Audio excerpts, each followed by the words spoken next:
மாத்ருப்யோ நமः ஸ்ரீ பிதருப்யோ நமः ஸ்ரீ குருப்யோ நமः. மாதா பிதா அடுத்தது குரு.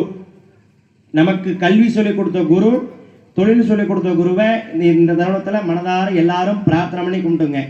குருவருள் இல்லையே திருவருள் இல்லைன்னு சொல்லுவாங்க. இந்த தருணத்தில் குரு பகவானை எல்லாரும் பிரார்த்தனை பண்ணி கும்பிட்டுங்க. எல்லாருமே சுபிக்ஷமாக இருக்கணும், க்ஷேமமாக இருக்கணும். எல்லாருமே குருவுடைய அனுகிரகத்தில் ஆசீர்வாதத்தில் நீண்ட ஆயுள் நமக்கு கிடைக்கணும் அப்படின்னு சொல்லி மனதார பிரார்த்தனை பண்ணி குரு பகவானை பிரார்த்தனை பண்ணி கும்பிட்டுங்க. குரு பிரம்மா குரு விஷ்ணு குரு தேவோ மகேஸ்வரः குரு சாக்ஷாத் பரபிரம்மா தஸ்மை ஸ்ரீ குரவே நமः.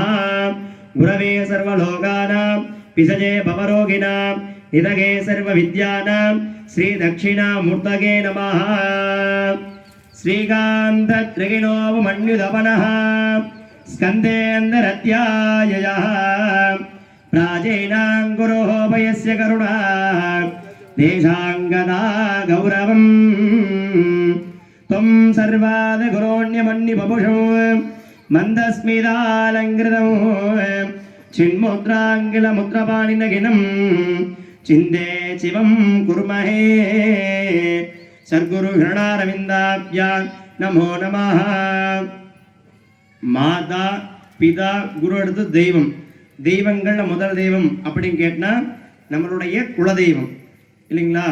ஏன்னா குலதெய்வம் ஒவ்வொருத்தருக்கும் ஒவ்வொரு தெய்வம் இருக்கும். உண்மையா இல்லையா? இப்போ எனக்கு ஒரு குலதெய்வம்னா இந்த அக்காவுக்கும் உங்களுக்கு ஒரு குலதெய்வம் இருக்கும்.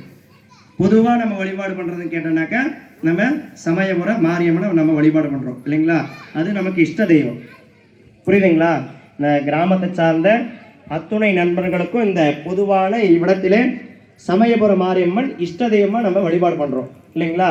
இந்த தருணத்தில் நம்மளுடைய குலதெய்வத்தையும் இஷ்ட தெய்வத்தையும் எல்லாரும் மனதார பிரார்த்தனை பண்ணி கும்பிட்டுங்க. சோடப்பிரவம் சோதகலாவதம்சம் பாணீபுரஸ்பந்ததசேதுஷாவம் பிராணப்ரயன் நோகவிநாகவானே கோணத்ரயஸ்தம் குலதேவதம் மகः குலதேவதாப்யோ நமோ நமः. இஷ்டதேவதாப்யோ நமோ நமः.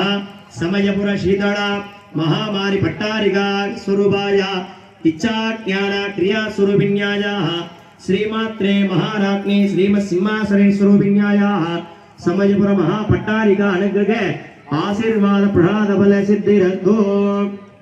माता पिता गुरु தெய்வம் விநாயக பெருமான எல்லாரும் பிரார்த்தனை பண்ணி கும்பிட்டுங்க. முந்தி நின்று வினைகளை போக்கி முடிவில்லாத ஆனந்தன கொடுக்கக்கூடிய விநாயக பெருமான எல்லாரும் பிரார்த்தனை பண்ணி கும்பிட்டுங்க. ஹரித்ராசுரம் சொல்லுவாங்க.